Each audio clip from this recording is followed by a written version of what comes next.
తనపై rape case పెట్టడాన్ని తీవ్రంగా తప్పుబట్టారు ప్రేమం హీరో. ఒట్టు తనకేం తెలియదన్నాడు. ఎవరిని దుబాయ్ తీసుకెళ్లలేదని, దేనికైనా సిద్ధమని అంటున్నారు. అసలు కేరళ సినిమా పరిశ్రమకి ఏమైంది? ఒక్కొక్కరు ఇలా బయటకు వస్తున్నారు. కేరళ ఫిలిం ఇండస్ట్రీలోనే కాదు, రాజకీయాల్లోనూ ఉందట కాస్టింగ్ కౌచ్.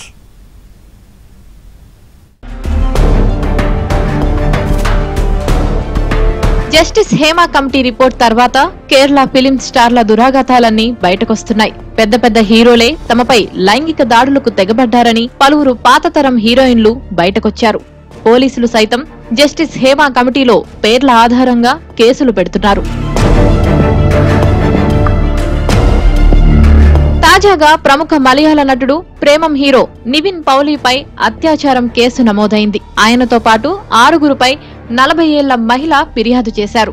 సినిమాలో అవకాశం ఉందని, ఆ ప్రాజెక్టు గురించి మాట్లాడాలంటూ తనను దుబాయ్ తీసుకువెళ్లి అక్కడ తనపై లైంగిక దాడికి పాల్పడ్డారని ఓ నటి ఎర్నాకులం పోలీసులకు ఫిర్యాదు చేశారు. మొత్తం 6 వ్యక్తులపై దాఖలైన అత్యాచారం కేసులో హీరో నివిన్ పౌలీ పేరును 6వ నిందితుడిగా చేర్చారు. అంతేకాదు, ఈ కేసులో మొదటి నిందితురాలుగా శ్రేయ అనే అమ్మాయి పేరును చేర్చారు పోలీసులు. నిర్మాత ఏకే సునీల్ ని 2వ నిందితునిగా పెట్టారు.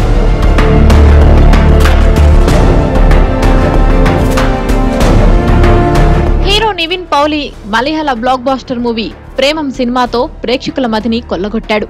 మలయాళీ ఫ్రమ్ ఇండియా సినిమాలో నటించాడు. ఇటు తెలుగులోనూ నివిన్ పౌలీకి మంచి ఫాలోయింగ్ ఉంది. అయితే తనపై ఆరోపణలు చేస్తున్న మహిళ ఎవరో తనకు తెలియదని, എപ്പോഴും കനീസം ചൂടലേదని చెప్పుకొచ్చారు.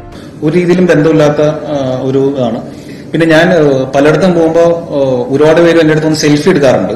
അത് നമ്മളൊരു സിനിമയിൽ അഭിനയിക്കുന്ന ഒരാളായതുകൊണ്ട് എന്റെ അടുത്ത് സെൽഫി അങ്ങനെ വല്ല സെൽഫി ഫോട്ടോ ഉണ്ടോ എന്നുള്ളത് അറിഞ്ഞുകൂടാ. അത് നമുക്ക് നോ പറയാൻ പറ്റാത്ത കാര്യമാണ്. അല്ലാതെ ഉള്ള ഒരു രീതിയിലുള്ള కనెక్షనం ఈ പറയുന്ന పెൺకుటియేటి എനിക്കില്ല. తనపై పెట్టింది తప్పుడు కేసని, దీని వెనుకున్న వారిని బయటకు లాగుతానన్నారు నివిన్.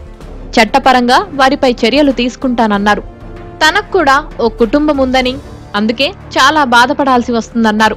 ఇలాంటి తప్పుడు ఆరోపణలు ఎవరిపైనైనా వచ్చే అవకాశముందని, ఇప్పుడు తాను పోరాడకపోతే భవిష్యత్తులో ఇలాంటి సమస్యలు చాలా మందికి వచ్చే అవకాశముందన్నారు నివిన్.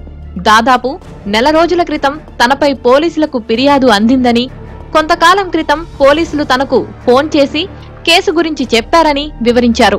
విచారణ తర్వాత అది ఫేక్ కేసు అని తేలిందని చెప్పారు. అసలు దుబాయ్ లో ఎలాంటి ఆడిషన్స్ జరగలేదని, తానెవర్ని తీసుకెళ్లలేదన్నారు. കാസ്റ്റിംഗ് കോളിന് നമ്മളൊരു ആഡ് പോലെ കൊടുത്തിരുന്നു. അപ്പൊ അതിന് ഒരുപാട് എൻക്വയറീസ് വന്നിട്ടുണ്ടെന്ന് പറഞ്ഞു. അപ്പൊ ഞാൻ പറഞ്ഞു, ആര്യം ഇങ്ങനെ ഒരു അലിഗേഷൻ ഉണ്ട്, ഇങ്ങനെ നിങ്ങൾ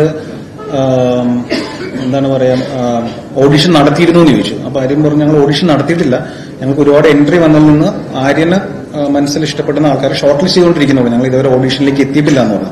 ഞാൻ വിചാരിച്ചു ഈ ഓഡിഷനിൽ വന്നിട്ടുള്ള ആരോ ഇനി എന്തെങ്കിലും ഓഡിഷൻ നടത്തി. అటు ఇప్పటికే మలయాళ నటులు సిద్దికి, జయసూర్య, దర్శకుడు రంజిత్లపై కేసులు నమోదయ్యాయి. కేరళ ప్రభుత్వం కూడా ప్రత్యేక ఇన్వెస్టిగేషన్ టీం ని ఏర్పాటు చేసింది. షూటింగ్ ప్రదేశాలలో మహిళలకు సురక్షిత వాతావరణం కలిగించేందుకు నివేదికలో చేసిన సూచనలను స్వాగతిస్తున్నామని తెలిపింది.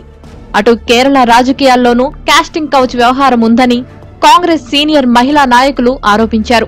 పదవుల ఆశ చూపి పడక గదికి రమ్మంటున్నారన్న ఆరోపణలు వెల్లువెత్తుతున్నాయి.